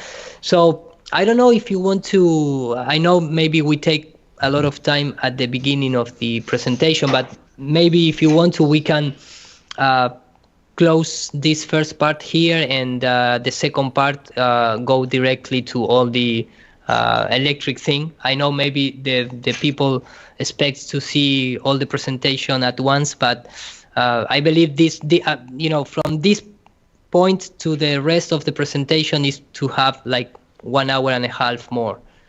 Wherever you think is a good place to stop. Either wherever you're happy stopping is good with me. It's up to you. For me, this is the okay. The right point. Maybe some people disappoint. I maybe disappoint someone of the guys out there, because forget them. I even put presentation part 1 in the title, so people should have known that it wasn't going to be all at once. And just to read some super chats real quick. By the way, Iru, Joe Mama sent you a super chat via PayPal, so check your PayPal. Oh, thank you, man. Thank you so much. And Ali Sky Rodriguez TP said saludos, Iru. Saludos. Did I say that right? Saludos. Say hi. Okay. That is the equivalent. Alex Stein, thank you for the super chat, says, I love Iru, the intercontinental flat earth champion of the world. Thank you, Bob and Jaron, as well. I believe so much, but thank you. You guys are badass. So, yeah, Joe Mama's asking, did we see Tom Cruise is going to the ISS? Yeah, so we'll have some of those fun things to talk about tomorrow for sure. Iru, you going to be here tomorrow? Yes, of course. Austin? Hopefully we'll see you, Austin. I just give I am just pressing in the slices to show to the people that I have like 100 more slices, and if I stop, if I continue, I'm going to break again I can give all this in once, at once in the next show, and I prefer that. So sorry, everyone, that maybe they expect to see more of this part of the presentation, but I really enjoy our philosophy discussion at the beginning of the show. So. Okay, sounds great. Bob, did you have anything you want to throw in here before we shut her down? No, not really. Just that this is a subject that, like I said, can get very involved and very complicated, especially when you're dealing with multiple variations of it. And I would, I hate to say it, but the only one that is really valid in my mind would be the one applying to flat Earth. And that's something that, it really hasn't been developed very far. We've only talked about it, and it's stuff like what I've talked about, what Austin has talked about.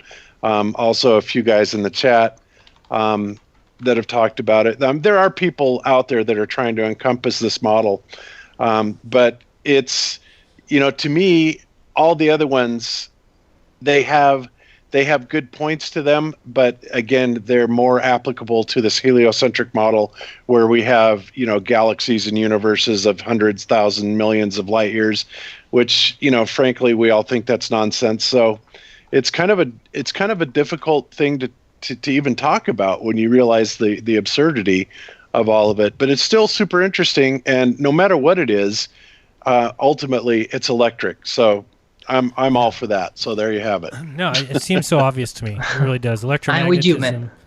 Yeah, it's just so obvious. Electromagnetism seems to be the driving force behind everything. It is everywhere. So it encompasses all aspects of our lives down to what goes on inside our bodies, how our brains fire. Electricity is everywhere. So to dismiss it from, quote unquote, the cosmos, if you want to call it that, from the sky, from what's above us, I think is ridiculous. And what they bring into play is simply, what some people have called Narnia or folklore.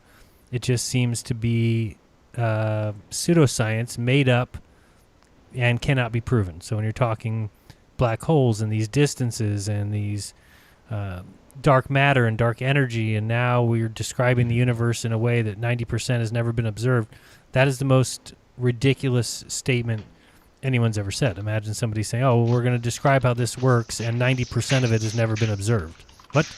Well, then you don't understand how it works. So, again, and they block any kind of outside thought. They do not want to let people know at any point that they've been wrong in such a drastic way. They don't mind being wrong a little bit, because being wrong a little bit allows them to look like they're always changing things, right? They're always updating their theories, their thoughts, their positions. But any kind of drastic change, germ theory, for example, anything like that can never be let out. It just can't. So when you're talking about the electric universe, it's so vastly different than what they've taught everybody and how they've convinced everybody everything works, that they could never admit that kind of a failure. So, Austin, you going to be there tomorrow? Austin, is he gone? Don't know where Austin went. I thought he was here. Yeah, he's here. Austin, check 1, check 2. All right. Well, I'm sure Austin. Well, we start the show like that, and we're gonna finish exactly like that. Yeah. With Skype just eliminating whoever it wants from the phone calls. Sorry, I just had to step back. No problem. You gonna be here tomorrow for the lounge? Yes. Awesome. So check in tomorrow. We'll talk about all the latest and greatest. And coming up next, well, in about an hour. I keep seeing the same thing. Keith Locke says, Jaron, monitor the flight path of the ISS against the flat Earth. It represents a spirograph around flat Earth, just like electromagnetism. Yeah. When you draw it's a circle that never completes over and over and over and over and over again. So, the starting point of the circle is never the ending point. It always moves a little bit. And if you continued that around the flat Earth, it would be surely a spirograph pattern. So very true.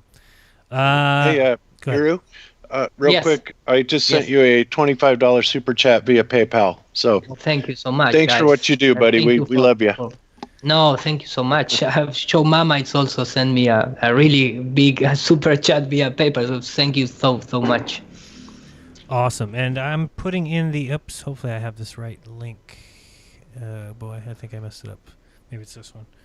I'm going to drop in the link to, hopefully that's the right one. Could have put that as wrong. Let me click on that and make sure I'm right. That is the link to Yes. Rebecca loves the globe. Dave Weiss and Rose 777 speak to Rebecca about Flat Earth. That's coming up in about 55 minutes. So, Iru, any final words before we go? No, thank you. Thank you so much for everyone. Thank you to you, Jeran, for giving me this type of opportunities to share these presentations. I hope you understand what I'm saying. I know I always complain about my English. Sorry for that, but still it's like something that I have to lead with. But no. Beside that, I always I have uploading a few new videos in my English channel based on health, trying to, bring information and doing my work here, trying to, I'm really happy with the growth of my YouTube channel in Spanish because I reach almost the 70,000 subscribers. And nice. For some reason that I don't know, YouTube is helping some channels of conspiracy channels, but so I really happy with that because I can bring more people into the Flat Earth thing. The night before last, Iru had over 1,700 people in his chat, absolutely rocking it. Yeah, on the English channel. No, in the Spanish channel. Oh, okay. I was in there talking Spanish to everybody. Yeah, I know. I thought you were in trouble on your Spanish channel. I thought you were in trouble on that channel. No, but they give me back. Oh, okay. Because I pledge. It's the correct word. You pledge? No, pledge. No, pledge. I give like a response to YouTube, and they accept that. They leave the strike, but they give back my Spanish channel with all the subscribers, with all the videos, with all the memberships that I have there, everything intact. I thought last time we talked, you said it was going to be. I thought you had you on penalty for 3 months or something. Yes, and it's still there. The penalty is still there, but they just give me they take away the opportunity to go live for 1 week. Oh, that was based on that penalty. Okay, good. Well, that's better than it used to be. Super good. Yeah, super good. Yes. Yeah. So I'm really happy with that. Yeah, I'm actually kind of happy that they just I'm kind of friends with them too. But what they do now is they just remove my videos, which whatever. Well, no, my videos it's also been removed. Yeah. I have removed like 7 videos the last 2 weeks. Right. Yeah, they do that a lot now. So yeah, but without any strike. Yeah, that's what they do to me too. And yeah, it makes it's kind of like, oh man, I did that whole thing. I put it up there and it just goes away. But that's why it's great, especially the Friday lounges that have been removed. It's great that there's anchor.fm/Jeranism podcast because people are still able to listen to the podcast version. So thank you for setting that up.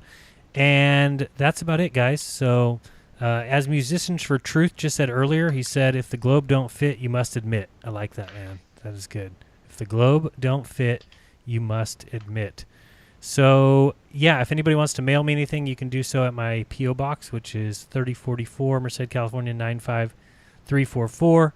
You can donate if you want through Venmo at Jeranism or Cash App at Jeranism. And if you want to join the coolest group this side of the UK, patreon.com/Jeranism. Also, I have all the links to Iru's stuff, patreon.com/Nur para Todos. Also, support Austin in all his work, patreon.com/WitsItGetsIt. And support Globebusters, please, patreon.com/Globebusters. Join us Sunday. We'll have that show. But like I said, up next is David Weiss with Rose 777 on her channel. So head over there. That'll be at 6 p.m. Pacific. That's in about an hour. Oh, thank you very much. Joseph Paul sent a super chat and Fong Fam. Thank you guys. Joseph Paul says supporting what I like. Awesome. Yeah, guys, support what you like so it doesn't go away. Any final words before we head out? Doesn't sound like it. All right, guys. Thank you so much. See you in a little bit. I might simulcast on my channel. I'm going to find out from Rose if she wants me to do that because I don't know if she has a D Live, so I might do that on D Live. We'll find out, and I'll chat with you guys there. Until then, I remind you, do your own research, because when you do, you'll never again believe what you've been taught. Till shortly, this has been Jeranism and Iru and Bob and Austin. Talk to you guys tomorrow. Peace. Peace.